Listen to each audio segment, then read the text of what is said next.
let's take a look here at the Raptors.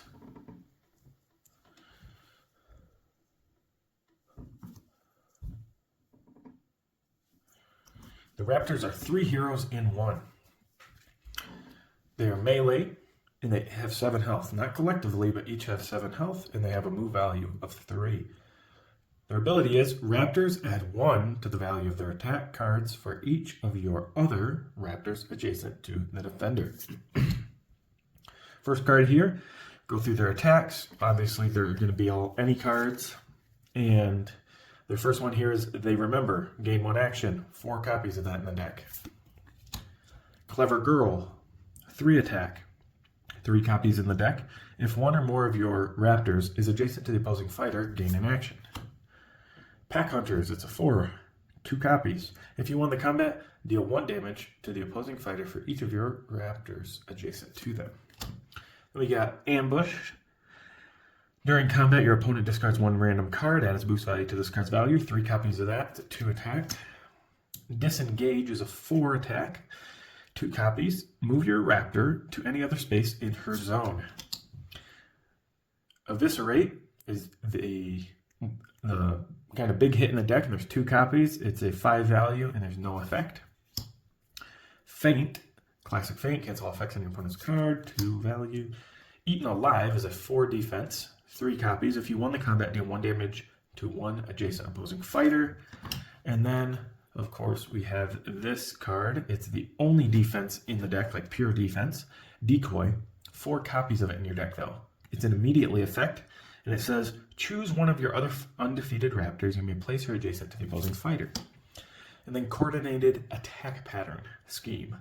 2 copies. Choose one of your Raptors. You may place each of your other Raptors in any space in the chosen Raptor's zone. Working Things Out. 2 copies. Last card and last scheme in the deck. Move each of your Raptors up to 3 spaces. You may move them through spaces containing opposing fighters. Gain 1 action. So as Raptors, what's the gameplay here? Well, there's 3 of you, so take advantage of that. It's also a slight disadvantage because they can nuke you and focus on 1. Your opponent will be trying to focus on 1 so that you don't get, if they're smart, so that you don't get your effect as powerful. So if they kill one of you off, obviously you're going to be less powerful. So what you want to do is when you send somebody in, they get down to 4 or 3 health, whatever, your lowest valued Raptor needs to stay in the back. Usually, typically. So what are they trying to do here? Well, let's take a look here at the schemes. They are trying to surround the opponent to get the effect, to get the extra damage, and they're also gaining actions to try to really pressure.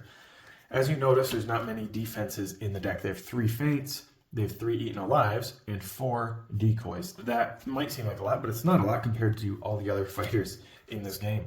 So you want to use Working Things Out to get around and move through opposing fighters that might be blocking, psychics that might be blocking the hero, so that you can get in and attack the hero. You don't usually want to waste time attacking the sidekicks in this case if you can help it. You might have to, and they might force you to, though. Coordinated attack pattern is good for boosting in. I usually use it for that. I almost never use it for the effect. So up to you if you want to. There are some cases where it's nice to just plop down and you can use it as a pass, but typically, you know, I would venture to say 100% of the time the Raptors are not trying to deck you out. They're trying to pressure you and attack you. So these don't really work as passes anyway. And then, of course, you have your decoy that can help set up for your turn. So you want to use that on defense to help you set up for your turn. So positioning is key there. If you won the combat, deal a damage to an adjacent fighter. So usually you want to use this on defense as well. All these versatiles, these 2 versatiles, you pretty much just want to use on defense because you don't have that many. But maybe you want to finish and get some extra attack in with that sometimes. Feint, pretty much always defense. All right, let's talk about the attack cards. So what you're going to want to do is use this card at the beginning of your turn. Now, that's what everyone does. And it is a good idea because you gain an action. Or your first attack on that turn, you gain an action. But oftentimes, they're trying to, they can predict this, and they don't want you to gain actions, so they'll throw their own feint, their own cancel out. So what I like to do is throw out a 5. See, you surrounded them, you've got +2, so this becomes a 7, and then they feint it, they're taking 5 damage, because they can't cancel your ability, they can only cancel effects, and there's no effects on this guy. And so they're taking a chunk of damage, so try to mix that card up with this card and see about your results for that. Anyway, next we have if one of Clever Girl, if one or more of your Raptors is adjacent to the opposing fighter, gain an action. Obviously, it's just another game action, so you're constantly putting the pressure on with these two cards.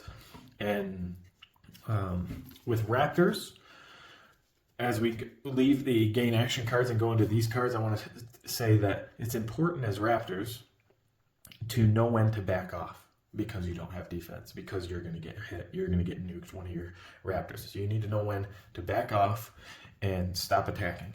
Although the majority of the game, you should be chasing down and attacking.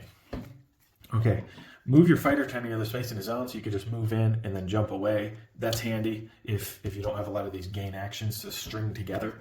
And then ambushed, of course, is good to play when you know it's not going to be feinted, so that you can discard one of their cards so you can gain more actions and attack big. Important card for the deck. Scary card, because they can only feint so many times, right? And there's 4 copies of these, there's 3 copies of these, and there's 3 copies of these. So they're not feinting all of them. So you will get your effects off no matter what, eventually.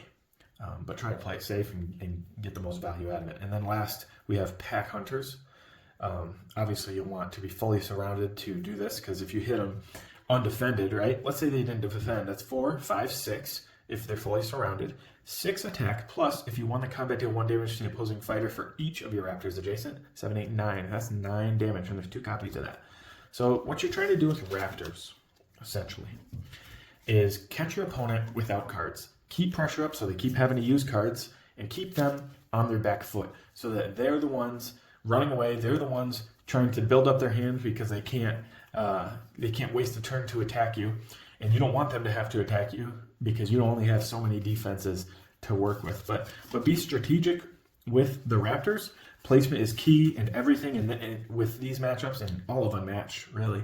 But with Raptors is one of the ones I would say especially so, because there's 3 of them, right? So positioning is key in surrounding your opponent, making them come out and make bad movements and bad placements is what you want to do. You don't want them to be in a spot where only 2 of your Raptors can get to them, or 1 if they have sidekicks blocking, or none, right? So you're trying to own the board. You're trying to not just play the Raptors, but you're playing the board as well, trying to dictate where everyone is, and sometimes that may include splitting up your Raptors to certain locations so they can't really have a place to hide because you're in those spots and they don't want to end next to you, and then you have other Raptors move, or if they come in and attack and then you play something like decoy, you can automatically have one come next to them and stuff like that. So Raptors, very aggressive characters, and that's how you should play the Raptors, aggressive.